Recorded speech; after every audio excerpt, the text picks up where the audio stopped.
주제표와 예배 캠페인 같이 하겠습니다. 복음의 사람 예배자로 살게 하소서. 우리는 가정의 예배자입니다. 우리는 영적 예배자입니다. 우리는 삶의 예배자입니다. 아멘. 이번 주 묵상 말씀 사도행전 20장 35절 세 번 같이 하겠습니다. 또 주 예수께서 친히 말씀하신 바 주는 것이 받는 것보다 복이 있다 하심을 기억하여야 할지니라. 또 주 예수께서 친히 말씀하신 바 주는 것이 받는 것보다 복이 있다 하심을 기억하여야 할지니라. 또 주 예수께서 친히 말씀하신 바 주는 것이 받는 것보다 복이 있다 하심을 기억하여야 할지니라. 아멘. 하나님께서 오늘 우리에게 주신 말씀은 열왕기상 7장 23절에서 39절까지 말씀입니다. 자, 오늘 본문을 통해서 바다와 물두멍이라는 제목으로 말씀의 은혜를 같이 나누겠습니다. 저 인천 화평동에 가면 냉면거리가 있는데 거기에 유명한 냉면 중에 하나가 세숫대야 냉면이라는 게 있습니다. 세숫대야처럼 큰 스테인레스 이 그릇에 푸짐하게 냉면을 내어놓기 때문입니다. 요즘 아이들은 세숫대야란 말을 잘 모릅니다. 지금은 세수할 때도 화장실에서 세라믹으로 된 이런 세면대에서 씻든지 샤워를 하기 때문에 세숫대야를 볼 일이 없습니다. 그래서 기껏해야 이 큰 냉면 그릇으로 아는 아이들이 많을 겁니다. 저만 해도 어릴 때 마당에서 세숫대에 물을 받아가지고 세수하고 머리 감던 그런 기억이 있습니다. 그 당시 새들어 살던 그런 집의 마당에는 다른 새들어 사는 사람들이 공동으로 사용하는 그런 물펌프도 있었고 세숫대야도 공동으로 같이 사용했습니다. 색이 바래고 또 찌그러진 세숫대였지만은 몸을 씻는 데는 부족함이 없었습니다. 학교에서 돌아오거나 밖에서 놀다가 들어오면 그냥 방으로 들어갈 수가 없습니다. 항상 세숫대에 물을 받아서 손과 발을 깨끗이 씻고 나서야 들어갈 수가 있었습니다. 빨리 씻으라는 그 엄마의 성화에도 조금만 쉬었다가 그러다가 나중에는 어차피 땀 다 말랐는데 그랬다가는 이제 혼나기도 하고 그러고서는 이제 다시 씻고 들어갔던 그런 기억도 납니다. 지금은 코로나 이후로 워낙에 강조를 많이 해서 당연히 손과 발을 집에 들어가면은 깨끗하게 씻는 것 이것이 또 기본이 됐고 아주 중요한 일이 됐습니다. 여러분 하나님도 하나님의 집에 들어갈 때 그 성전의 입구에 큰 대야들을 준비하게 하셨습니다. 성막에는 하나였는데 이 성전에서는 큰 대야 하나하고 또 10개의 작은 대야들을 준비하게 하셨어요. 그 큰 대야를 바다라고 부르게 하셨고 그리고 작은 대야 10개를 물두멍이라고 부르게 하셨습니다. 자, 본문에서는 그 바다와 물두멍을 제작하는 내용을 담고 있습니다. 자, 먼저 놋바다를 만드는 내용이 나왔는데 23절부터의 내용이 그렇습니다. 이 성전 마당에는 이 놋으로 부어 만든 큰 대야가 있습니다. 자, 오늘 본문에 나오는 내용들의 이 놋바다와 10개의 물두멍은 지난 금요일에 영상으로 보여드린 것을 여러분 기억해 보시고 또 영상 파일들도 이렇게 나눠드렸으니까 그걸 다시 보시면은 오늘 말씀 듣고 다시 보시면 또 새롭게 또 인식이 될 겁니다. 놋으로 부어 만든 큰 대야를 이제 바다라고 부르는데 그래서 이것을 보통 놋바다라고도 이렇게 부릅니다. 자, 이것을 만드는 작업은 두로에서 그 히람이 와서 맡아서 하게 됩니다. 자, 이 대야에 이 놋바다라고 부르는 이 큰 대야에는 총 4,400리터의 물을 담을 수가 있습니다. 그러니까 굉장히 큰 거죠. 역대기에 의하면 6,600리터를 담을 수 있다라고 그랬습니다. 그러니까 보통은 4,400리터의 물을 담고 그것을 가득 채우면 6,600리터를 담을 수 있다. 이제 그런 의미가 될 것입니다. 그 양이 굉장한 것입니다. 사람이 그 안에 빠져 들어갈 수 있는 그런 정도예요. 그 바다의 둘레가 약 14m가 됩니다. 그리고 두께는 한 손의 너비만 하다 그랬어요. 그리고 이 큰 대야를 바다라고 부른다라고 그랬습니다. 자, 이 놋바다는 그냥 바닥에 있는 것이 아니고 소 12마리의 조형물이 놋으로 여전히 마찬가지로 만들어진 소 12마리 형상이 받치고 있습니다. 이 12마리의 소는 12지파를 상징하고요. 그러니까 모두 엉덩이를 안쪽으로 하고서 동서남북을 향해서 3마리씩 배치가 되어 있습니다. 자, 이것은 마치 광야에서 성막을 중심으로 12지파가 3개씩 동서남북으로 배치됐던 것을 생각나게 합니다. 자, 이 놋바다의 용도가 중요한데 이 놋바다의 용도는 제사장들이 성전에 들어가거나 또 제사를 드리기 전에 손과 발을 깨끗이 씻는 그런 용도입니다. 그러니까 제사장들이 씻는 거예요. 그야말로 세숫대야와 비슷한 그런 용도인 거죠. 자, 이 놋바다를 만든 후에 히람은 이제 10개의 물두멍을 만들었습니다. 자, 이 10개의 물두멍은 5개씩 나눠서 배치하는데 5개는 성전의 오른쪽에, 5개는 성전의 왼쪽에 이렇게 일렬로 세워놓게 됩니다. 이 물두멍의 지름은 4규빗이라고 되어 있는데 1.8리터 정도 돼요. 그리고 여기에 물 880리터를 담을 수가 있습니다. 자, 이것도 뭐 작은 것은 아니지만 이 바다에 비하면 훨씬 작은 것이죠. 이 물두멍에서는 제사에 사용되는 희생 제물을 싣는데 사용을 합니다. 여러분 생각해 보시기 바랍니다. 이 성전의 제사는 지금의 우리가 드리는 이런 예배와 사뭇 다른 분위기였습니다. 우리는 지금 편안하게 앉아서 점잖게 있으면 되지만은 거기서는 제사를 드리는 거예요. 희생 제물을 잡아야 됩니다. 자, 백성들이 희생 제물을 가져오면 짐승들이 우는 소리가 여기저기서 많이 났겠죠. 그러면 주인은 머리에다가 손을 얹고 자기 죄를 고백합니다. 그리고서 자기 손으로 제물을 직접 잡는 거예요. 제사장이 잡는 게 아니라 그 짐승을 집에서 가지고 온 백성이 자기가 잡게 돼 있어요. 자신이 길렀던 짐승을 자신이 죽이고 각을 떠야 됩니다. 그러면 어떻겠어요? 짐승들이 울부짖는 소리가 성전 뜰에 울리고 피가 흐릅니다. 또 짐승의 몸을 해체하면서 장기가 쏟아집니다. 피비린내가 나고 조각난 짐승의 사체가 여기저기 흩어집니다. 이 모든 과정에서 제사장과 레위인들이 이 제물이 될 짐승의 사체를 물두멍에 물로 깨끗하게 씻고 또 피도 받아야 됩니다. 그리고 제사가 끝나면 성전뜰에 보면 어떻게 되겠어요? 남은 핏자국들이 있겠죠. 그 핏자국도 깨끗이 닦습니다. 이런 일들에 이 물두멍에 물들이 쓰인다라는 겁니다. 그래서 27절에서 39절까지 이 물두멍의 제작 과정을 설명하는데 특이한 점은 뭐냐면 실제 물두멍을 만드는 내용은 마지막 38절, 39절에 나오고 그 앞에 27절에서 37절까지의 긴 부분은 그 물두멍을 받치는 받침 수레의 제작 과정을 자세하게 묘사하고 있어요. 물두멍을 받치는 수레를 만들고 사면 옆은 판때기를 붙입니다. 그리고 그 판에는 사자와 소와 그리고 그룹들의 형상을 새겨 넣습니다. 그리고 종려나무와 또 꽃장식도 새겨 넣습니다.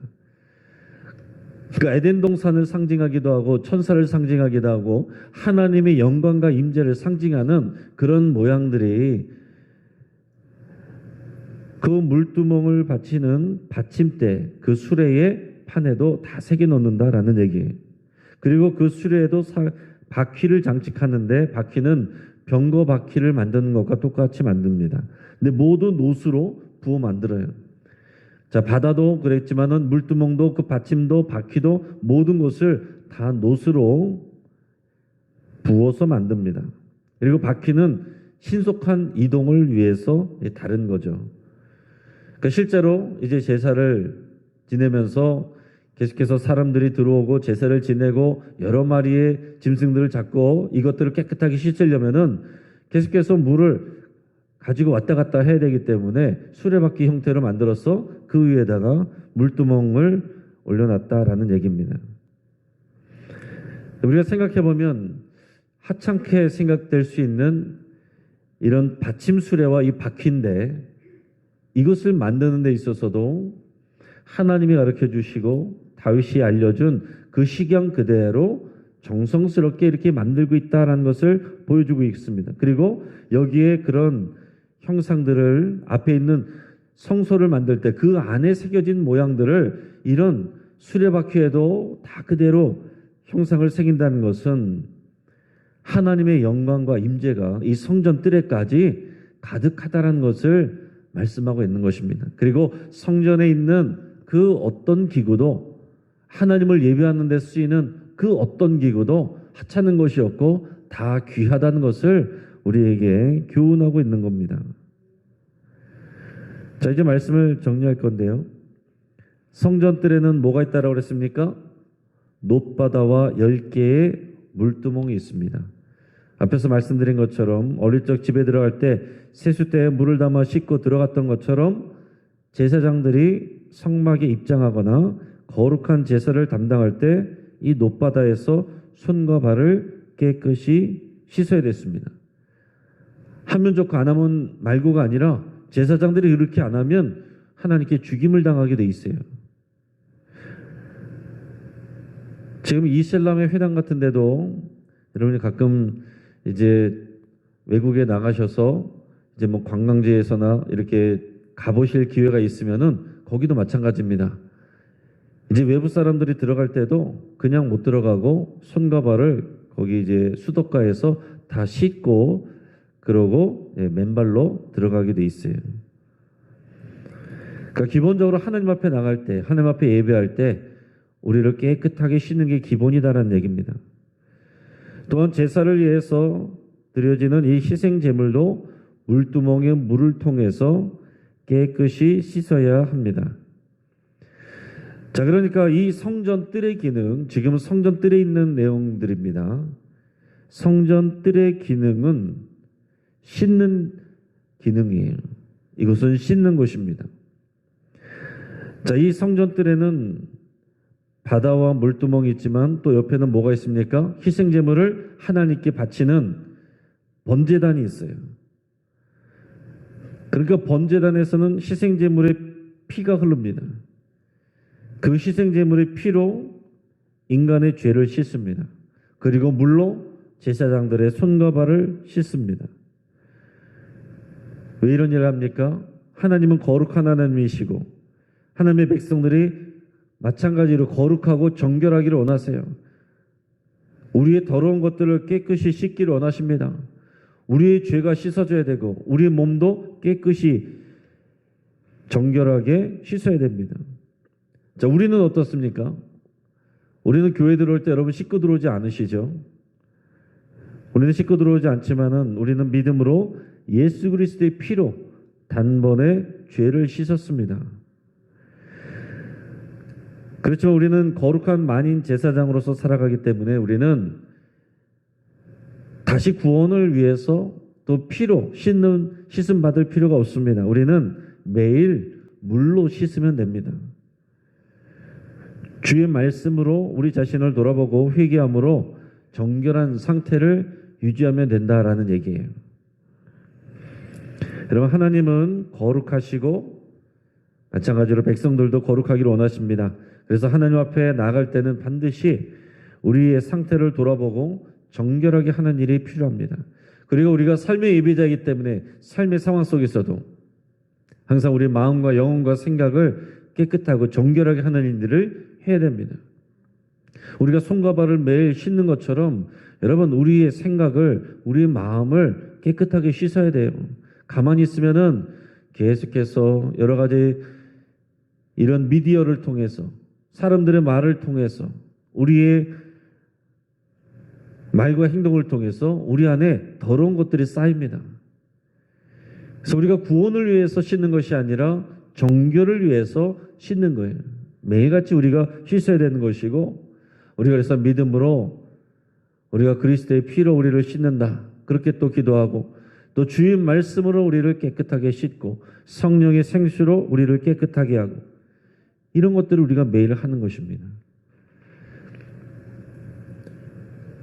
예수님은 제자들에게 뭐라고 말씀하셨습니까? 그들의 발을 씻어주면서 온 몸을 씻은 사람은 다시 씻을 필요가 없고 발만 씻으면 된다, 그렇게 말씀하셨어요.